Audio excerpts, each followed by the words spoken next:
Upacara pengambilan sumpah dan serah terima jabatan dipimpin Panglima Komando Operasi Udara Nasional Marsikal Madya Muhammad Tony Harjono sekaligus bertindak sebagai inspektur upacara.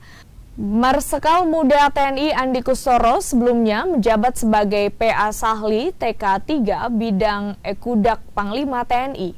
Panglima Komando Operasi Udara Nasional Marsikal Madya TNI Muhammad Tony Harjono dalam amanahnya meminta agar siap menghadapi tantangan tugas TNI Angkatan Udara di tengah dinamika saat ini.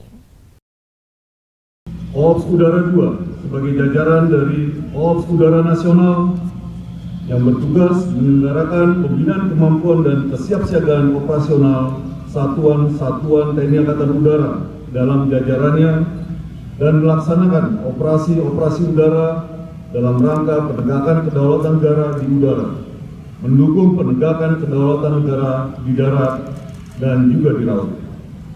Untuk melaksanakan tugas tersebut, Korps Udara 2 dituntut untuk selalu menjaga kesiapsiagaan operasional yang secara utuh. Guna mewujudkan tuntutan tersebut, Korps Udara 2 harus mampu memberikan efek penangkalan dan efek koersif bagi pihak lain yang akan mengganggu keutuhan wilayah dan kedaulatan NKRI.